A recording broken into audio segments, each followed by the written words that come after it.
अस्सलाम वालेकुम नाज़रीन, कैसे आप सब लोग। उम्मीद करती हूँ सब खैरियत से होंगे। आज मैं आपके साथ पेशावर की मशहूर नमक मंडी की रेसिपी शेयर करने जा रही हूँ। इस रेसिपी का नाम है नमकीन रोश और ये बहुत ही मज़े की और लाजवाब बनती है, जिसके लिए मैंने मटन का गोश्त यहाँ पे लिया है। ये बड़ी बड़ी बोटियाँ मैंने ली हैं और इसमें नमक लगा के मैं कम से कम 1 घंटे के लिए मैरिनेट करने के लिए रख दूँगी। इससे गोश्त में बहुत अच्छा से जायका आता है। आप भी कोशिश कीजिएगा कि नमक लगा के कम से कम 1 घंटे के लिए गोश्त को रख दें। जैसे कि आप देख सकते हैं कि मैं अच्छे से नमक को गोश्त पे ऑब्जर्व कर रही हूँ और इसे कम से कम 1 घंटे के लिए मैं छोड़ दूंगी। यहाँ पे मैंने चर्बी ली है, ये मटन का फैट है। ये मटन रोस्ट जो है फैट से ही बनता है, इसमें हमें घी या ऑयल डालने की ज़रूरत नहीं है और ये मिट्टी के हंडिया में ही बनता है। आप भी कोशिश कीजिएगा कि इसे मिट्टी की हंडिया में ही बनाएं। अगर आपके पास मिट्टी की हंडिया मौजूद नहीं है तो आप किसी भी पतीले में भी बना सकती हैं। फैट हमने यहाँ पे जो है मिट्टी के बर्तन में लगा दिया है। अब मैं गोश्त की लेयर लगाऊंगी। ये बहुत ही आसानी से बन जाएगा,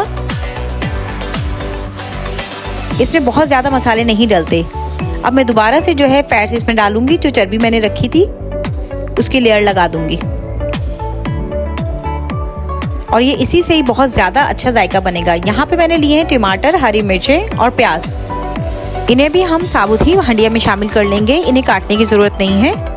और इसकी तह भी लगा दें गोश्त में। जिस तरह से मैं लगा रही हूँ आपको भी यही प्रोसेस करना है।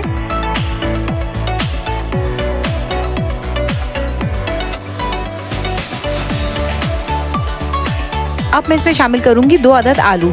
ये भी मैंने बड़े साइज में काट लिए हैं, इसे भी मैं हंडिया में शामिल कर लूँगी। ये बहुत ही मज़े की रेसिपी बनेगी और बहुत ही आसानी से बनेगी, तो आपने इसे लाजमी ट्राई करना है। यहाँ पे मैंने लिया है अदरक के कुछ टुकड़े हैं और साबुत लहसुन है, इसे भी हम बिना छिले इसमें शामिल कर लेंगे।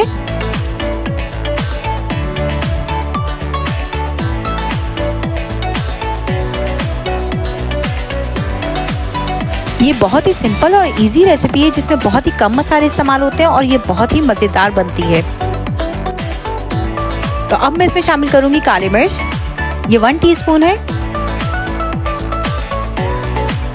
और साथ ही शामिल करूंगी मैं भुना कुटा जीरा और नमक हस्बे जायका डालिएगा आप, क्योंकि हमने गोश्त में भी नमक डाला है तो आप एहतियात से नमक डालिएगा। अब मैं इसमें शामिल करूंगी थोड़ा सा पानी, ये आधा कप पानी है। हमें बहुत ज़्यादा पानी इसमें नहीं डालना है, क्योंकि सब्जियों का और गोश्त का अपना पानी होगा, उसी में ही ये रोश पक जाएगा।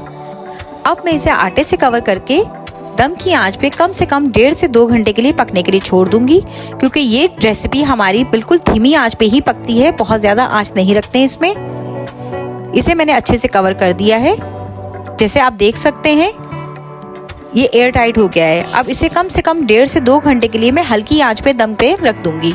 दम की आंच पे रखने की वजह से गोश्त बहुत अच्छे से गल जाता है और मिट्टी के बर्तन की वजह से इसमें बहुत अच्छा जायका आता है। यहाँ पे हमें कम से कम 1.5 से 2 घंटे हो गए हैं और हमारा गोश्त जो है यहाँ पे अच्छे से गल चुका है। हमारा रोस्ट रेडी है। अब मैं इसको निकालूंगी और आप एहतियात से निकालिएगा इसे इसमें से।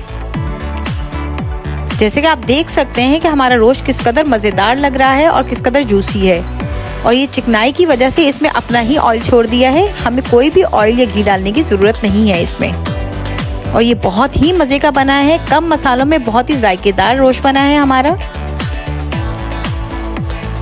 आप भी इसे लाजमी ट्राई कीजिएगा। ये बहुत ही हल्की फुल्की सी और बहुत ही मज़े की रेसिपी है। जैसे कि आप देख सकते हैं कि किस कदर मज़ेदार गोश्त लग रहा है और ये बहुत अच्छा सा गल गया था। तो आप भी इस रेसिपी को ट्राई कीजिए और मेरे चैनल को लाइक, शेयर, सब्सक्राइब करना मत भूलिएगा। शुक्रिया।